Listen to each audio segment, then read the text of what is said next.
Hey everyone, welcome back to another video. In my last video I showed how to do a easy long exposure, specifically on Canon, but this was the thumbnail for that video. And I stated in there that I would be showing how I edit my pictures. So the original I have right here of that picture, and this is without the text, how well that came out. And so we're going to get straight into editing this. But first I will explain, I do not use Lightroom, which is what a lot of other photographers will use.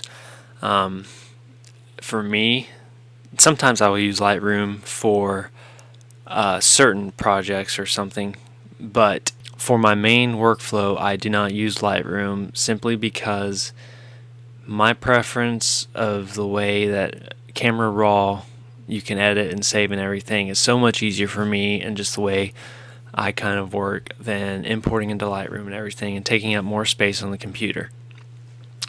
So we'll be going through Adobe Camera Raw. So right here we have 5 raw photos from Canon, which are CR2. Now I will show you the method we used to capture these pictures up here. Was using this was just a still shot, just showing comparison. But to get these long exposures, I used the multiple exposure mode, if you saw in that video. Now when you shoot in multiple exposure mode, the raw photo, when you go to view it, like a preview on Mac, you hit the space bar and you can preview the picture. It has this terrible looking green. Don't worry about it if you see that. That is not how it shows up when you open in the editor. So let's go ahead and go into Camera Raw, and I'm going to show you a couple different ways to open up the picture in Camera Raw. So let's go ahead and go back, and one way, usually the computer, if you just double click on it, it will automatically open up in Camera Raw. Also, if that doesn't work for you, you can right click on it, open with Adobe Photoshop CC, and opens up automatically in Camera Raw. Now it only automatically opens up in Camera Raw because of it being CR2. Now on a JPEG, what will happen if you double click on the picture, it will just automatically open up in the Mac picture preview.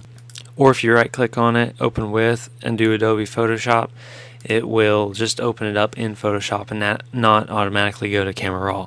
So for a JPEG, what you have to do is go to Bridge, and in Bridge you will have to locate your picture, whether that be from an SD card, which you will go to the computer, or you locate it on a folder somewhere else in your computer. In this case I have to go to my computer and go into my external hard drive. And once I arrive to my folder, here you can see everything in here, and all you'll do is, so if we were going back to edit these JPEGs, open in Camera, right click on it, open in Camera Raw. Same on these, open in Camera Raw. So that's what we're going to go ahead and do, except with this last picture. Open in Camera Raw. And we'll get right back to the same spot as the other method, and just going to the folder. You know, right here, double clicking on it, all goes to the same spot. So that's how you can do it with both raw images and JPEG. So now how I edit.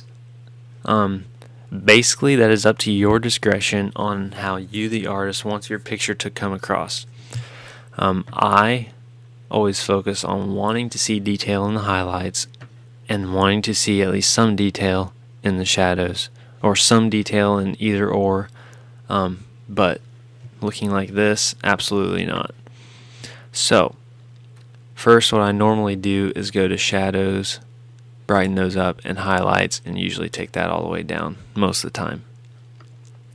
And then sometimes like take the blacks up, and then sometimes I'll redo this and take the blacks back down, or take other ones back down as I go along, just to see, you know, what I want my final results to be. So as you can see, the picture is a little washed out, so clarity will help with that, giving it a little more sharpness, and then some contrast. As you can see, it's already starting to pop a little better. One thing that you can create a contrast without using contrast, sometimes I also use it with the contrast, is pump up your whites to make your picture really pop. And then bring down the exposure, pump it up a little bit more, just create a nice, really popping highlights and create a nice contrast. And then pump up the vibrance a little bit. This one is a very nice warm tone picture, so we'll pump up the vibrance, maybe a temperature a little bit. Now also, this picture, while I'm at it, I will say that this picture I do have on my Instagram, and you can go follow me there and you can see it. And this picture actually ended up being featured, which I was pretty happy about, so I thought it was pretty cool. So yeah, let's go ahead and go over to sharpness. We can put up the sharpness a little bit. Let's go to saturation on individual colors, and let's pump up the orange and green. Alright, so I mean it's looking pretty good. I think it's a little more contrasty than I want, so let's bring down the contrast, kind of flatten it out just slightly. But still, up here in the sky we got a little bit too bright of highlights, I think. So you can use this graduated filter and put it along the sky, and then go over here. Highlights are all the way up, which is why it got really bright, and exposure was up. So we can bring the highlights down more and then bring the exposure down. Now what we can do is kind of do too much. Go ahead and do too much, and then come back and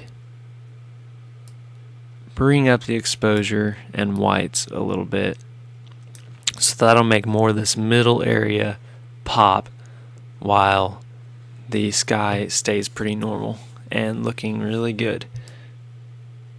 So yeah, and then we can also adjust with the tint to maybe take away some green or purple haziness on the image. So like if we add a little more purple usually flows really well with the orange and giving it just another color addition to make the picture pop really well and look pretty awesome. I think I actually want to add a little more coolness to it. As you can see, we're starting to get the separate blues up here, then purple and orange in the clouds, and then the plain orange over here by the sun. So that's starting to look really awesome. Now one more thing I'm going to do is go over here to the saturation and pop up the blues, giving the sky a little more vibrancy in the blue. And also, since it's really dark up here in the corners, we'll just take care of that with the vignette and enable profile correction. Automatically detects the lens, and there you can automatically it helped it really well. But if you need to, you can change the vignette, brighten it up more, bring it down more, but I think I'm going to leave it kind of even with the rest of the image. And yeah, that's looking pretty great. I think I will bring the exposure back down just a little bit and bring up the blacks, and that kind of evens it out. Bring up clarity a little more, and that basically is pretty much basically what I want it to look like. So I mean, that pretty much gives you a nice overview of how I edit my images, and basically what my workflow is for editing all my images. I go through every single image this way, opening them up separately through this rather than in Lightroom.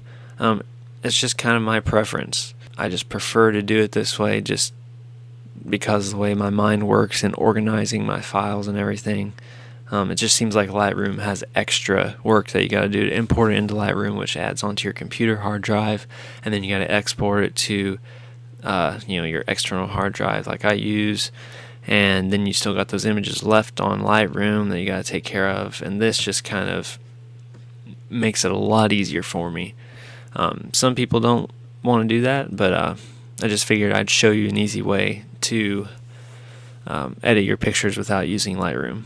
So after you're done in Camera Raw, all you'll do is go down to the bottom left, Save Image, and select your folder that you want to save it in.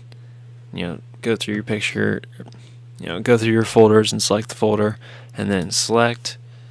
And I always number in the folders 1, 2, 3, etc. And so we'll do this one 1, and format is on JPEG, and I always put the maximum quality at 12. Or if you want to do smaller sized images for like YouTube thumbnails or web preview, smaller file pictures, you can change your file size. And the rest, leave image size settings at default, and the color space I leave it on the default selection, and then we will just go up to save, and it saves it in that folder right down here on the left. 1 remaining. Okay, and now it's done. And then you can go into that folder that you saved it into, and right there it is. And we'll preview it, same picture, boom. Super easy. And so yeah, it's really honestly super easy, and I hope this maybe helped you out in being able to edit your pictures a little easier if you have been getting frustrated.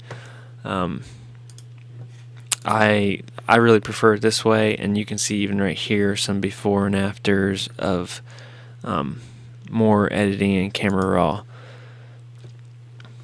There's an after picture, again, done in Camera Raw. So yeah, I really hope this helped you out in editing your photos to make them look better. So thank you all for watching, and I hope you enjoyed.